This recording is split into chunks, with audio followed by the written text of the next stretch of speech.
сонир үзэгчдээ Саян телевизийн оргил цаг мэдээллийн хөтөлбөр та бүхэндээ хүрэхэд бэлэн боллоо. Анхаарлаа хандуулна уу? Бид олон нийтийн ашиг сонирхлыг эрхэмлэн олон ургамч үзлийн эндэр байж тэнцвэртэй мэдээллийг хүргэж байх болно.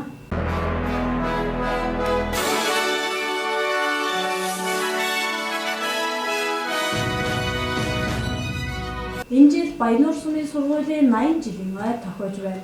Үүнтэй холбогдуулан олон сайхан бүтээлч ажлууд хийгдэж байгааг нь тус сургуульд он удаан жил ажилласан түүх нийгмийн багш Саван Огтой Нур Ахмедийн нэрэмжит тэнхэм нэгдсэн явдал байлаа.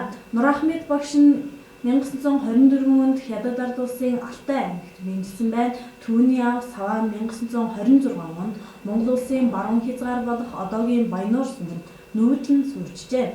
Сургуулийн босгыг тус сумаас эхэлсэн тэрээр 1945-аас 47 онуудад намын дэргэдэг сургуулийг дүүргэж 1947-оос 54 онуудад аймгийн намын дарга үнэн сумны сэтгүүлч, аймгийн төв музейн эрхлэгч зэрэг ажил албуудыг хаасан байна.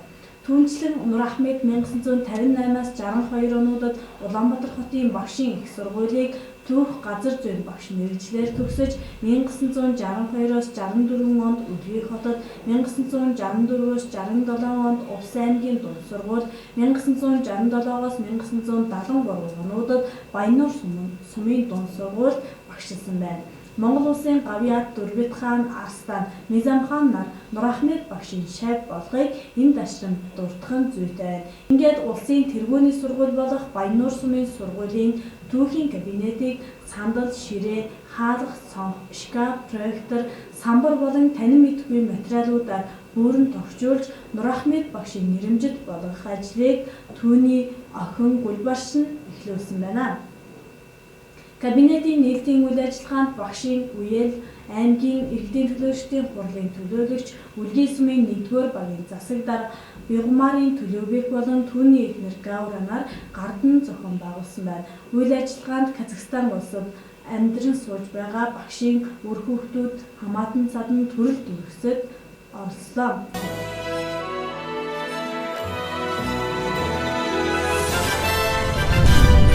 Мэргэжлийн хяналтын газраас шинэ хичээлийн жилийг тохиолдуулан аймгийн төвийн 38 сургууль цэцэрлэгт өөрчилсөн хяналт шалгалт хийсэн байна. 2 ажлын хэсэг байгуулагдаж хяналт шалгалтыг 2 үе шатаагаар зохион байгуулан явуулж байна.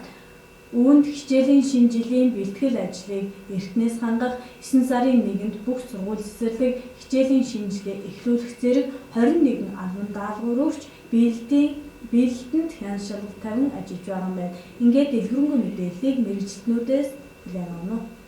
За нийт сургууль гүйцэтгэгч багш нарт мөн сурагчдад эцэгчүүдэд шинэ хичээлийн жилийн мэндийг хүргэе. За манай мэргэжлийн хяналтын газраас жил болгон шинэ хичээлийн жилийн бэлтгэл ажилд бол урьдчилан сэргийлэх хяналт шалгалт хийдэг. За энэ жил ч гэсэн одоо мэргэжлийн хяналтын ерөнхий газрын даргын баталсан өдөртөмжөөр 2 ажлын хэсэг аймгийн төвийн 38 сургуулийн байгууллагад бол хяналт шалгалт хийлээ. За энэ хяналт шалгалтмаар одоо 2 үе шаттай явагддаг нь. Нэг нь бол 8 сарын 20-оос 9 сарын 3-ны хооронд. За 2 дахь хэсэг нь 8 сарын 26-наас 9 сарын 16-ны хооронд бол энэ хяналт шалгалт хийгдэн. За хяналт шалгалтыг бид бол баталсан өдөртөмжийн дагуу хийлээ. Заавас бид бол шинэ хичээлийн жилийн бэлтгэл ажлыг хангуулах үүднээс 6 сарын 12-ны өдөр манай аймгийн мэргэжлийн хяналтын газрын даргын албан даалгаврыг бүх сургууль цэцэрлэгүүдэд мөн нэг хувийн бол аймгийн боловсрол соёл урлагийн газарт хөрвүүлсэн. За энэ албан даалгавар маань 21 залттай. За энэ албан даалгавард бол хичээлийн шинэ жилийн бэлтгэл ажлыг эртнээс хангах. За мөн 9 сарын 1-нд бол одоо бүх сургууль цэцэрлэгүүд хичээлийн шинэ жилийн эхлэхийг болгонд үүрэг болгосон байгаа. За мөн сая бас одоо 8 сарын 20-ны өдөр бүх сумын засаг дарга нарт бас даргын албан бичиг хөрвүүлсэн. За харьяа сургууль цэцэрлэгүүдээс хичээлийн шинэ жилийн бэлтгэл ажлыг шалгаж, за 9 сарын 2-ны өдөр хариугаа ирүүлнэ гэдэг. За энэ жил бол манай аймгийн хэмжээнд бол нэг дэд боловсролын байгууллага, нэг мэргэжил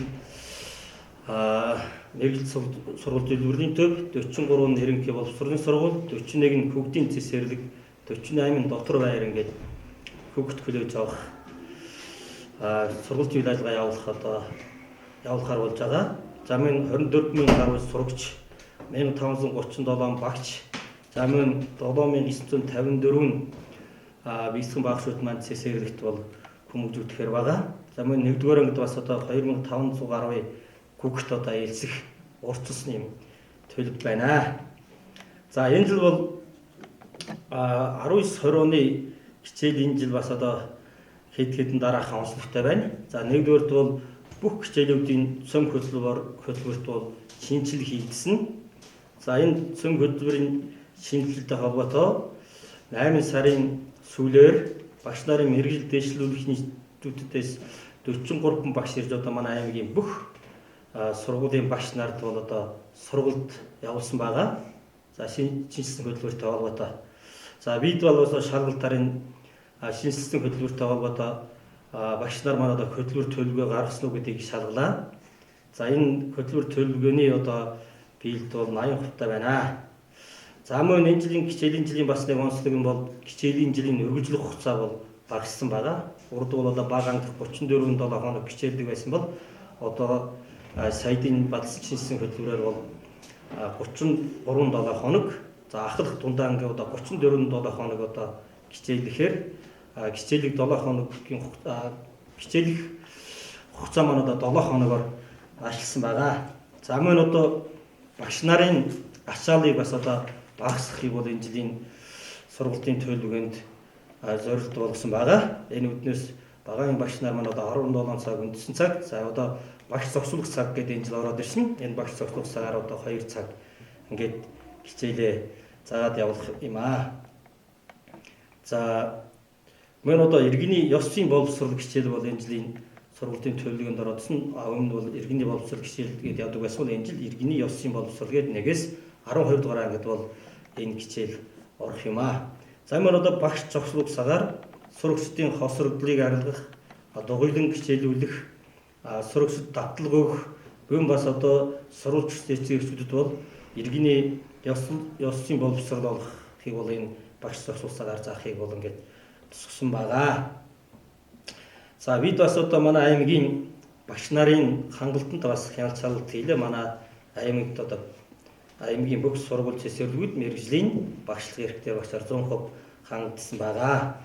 За мөн цэцэрлэгийн туслах багш нар маань одоо 3 кредиттэй сургуультанд хамаардаж чадамжийн гэрчлэг авсан байх ёстой. За энэ бас одоо 100% биелэлтэй гэж шалгалтаар салгалтны явцад ингээд гарлаа. За энэ жил нэлээд сургууль цэцэрлэгүүдэд бол их засвар хийгдсэн байгаа. За Булган сумын Явалт багт бол шинээр 2 давхар сургууль баригдаж дууслаа. Мөн Алтай сумын Улаанхад багт бол шинээр сургууль баригдаж байна. За мөн Дэлгэн сумын Болошаа багт бас одоо сургууль баригдаж байгаа. Хараахан Улаанхад Болошаа багийн сургуулийн ажил бол барилгын ажил дуусаагүй байна. За хуучин сургууль давар энэ 2 сургууль бол хичээлээ явуулж байгаа. За мөн Оюун сумын хөгжлийн цэцэрлэг, Алт сумын хөгжлийн цэцэрлэг, за мөн Сагаанор сумын хөгжлийн цэцэрлэгт бол ингээд их засвар хийгдсэн. Харамсалтай тэндэрийн асуудлаас болж одоо барилгын ажил бол дөнгөж одоо эхэлж байна. Дөнгөж одоо 5-10 хутаа явж байна. За энэ цэцэрлэгүүд бол гэр барьж одоо гэр цэцэрлэгт одоо сургуулийн ажиллагаа явуулах гэж байна. За манай стандарт бол гэр цэцэрлэгтэй байж болно гэж заасан байгаа. Гэхдээ эрүүл ахуйн шаардлагыг бол хангуулсан байх ёстой. За эдгээр цэцэрлэгүүдэд нь одоо явцад нь бид бол одоо хяналт шалгалт хийж үзнэ. Хэрвээ эрүүл ахуйн шаардлага хангуулаагүй бол ажиллагааг бас зогсооно. За мөн улсын байр сагшийн ахтар бол Өлгий сумын 3 дугаар цэцэрлэг, Аян хөгжлийн цэцэрлэг, Аяна хөгжлийн цэцэрлэгүүдийн үйл ажиллагааг бол зөрчил арилтал зогсоосон байгаа. За эдгээр цэцэрлэгүүдийн одоо үйл ажиллагаа бол эхлэегүй байна. За мөн Өлгий сумын 2 дугаар цэцэрлэг, 7 дугаар цэцэрлэгийн нэг бүлгийн үйл ажиллагаа стандартын шаардлага хангахгүй байгаа учраас үйл ажиллагааны төр зогсоосон. За Өлгий сумын 7 дугаар цэцэрлэг бидний өгсөн үр даалгаврыг биелүүлээд одоо цэцэрлэгийн үйл ажиллагааг нэг бүлгийн нийл ажиллагааг бол одоо сэргээж ажиллуулж байгаа. Үлгэн сүмийн 7 дугаар цэцэрлэгийн 2 дугаар цэцэрлэгийн нэг бүлгийн ажиллагааг бол зөрчлөөр төр зогсоолоо. За мөн Цэнгэл, Булган сум, Бугад сумын дотор байрны үйл ажиллагааг мөн зөрчлөөр төр зогсоосон хавар 6 дугаар цагт. За эдгээр сургуулиуд бол өөрсдийн күч хөрөнгөөр зөрчлийг арилгуулж бидэнд бол ингээд албан тод ирүүлсэн. За бид бас одоо газар дээрээс нь үзээд хэрвээ бидний өгсөн шаардлагыг биелүүлсэн бол сэргэх акт үлднэ. За ер нь хүүхдийн аюулгүй байдлууд бид маш их анхаарлаа хандуулах ёстой. За манай засгийн газрын 01 албан даалгавар гарч байсан. За Монгол Улсын ерөнхийлөгчийн 60 дугаар зарлиг гарсан. За бид манай газрын даргын албан даалгаварт бас хүүхдийн аюулгүй байдлыг хангахыг бас өргөдсөн одоо сургууль цэцэрлэгүүдэд. За сая одоо 4-р бүрэн дунд сургуулийн засварын ажил дуусаагаа байна. Бид бас дуусах болов гэд харсан. За өнөөдөр сая очоод шалгалт хийлээ. Ер нь хүүхдүүдийг бол аварын халгаар оруулаад байгаа юм байна. 2 давхарт. За энэ аварын шат нь одоо яг хүүхдийн аюулгүй байдлыг хангах байгаа учраас тэр 2 хаалгыг одоо хаахаар ингээд шийдвэрлэлээ. Хэрвээ бүр болохгүй бол энэ засварын ажил дуустал 4-р бүрэн дунд сургуулийн үйл ажиллагааг бас зогсоох болно гэдгийг бас мэдэгдэе.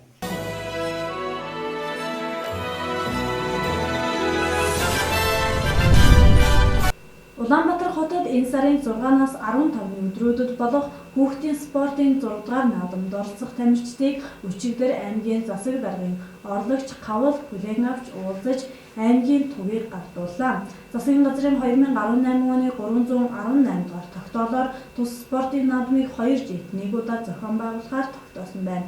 Энэ жилийн наадамд улсын хэмжээнд 400 орчим сургуулиас 44 мянган тамирчин оролцохоор гар бөмбөг, футзал, хүндийн үргэлж, ширээний теннис, бокс, тайквондо, шатар, даам зэрэг спортын 9 төрлөөр хурд, хүч, авахаар самбаага сөрөг өрсөлдөхөөр болоод байна. Харин манай аймгаас уг тэмцээнд 82 тамирчин сурагч оролцсон.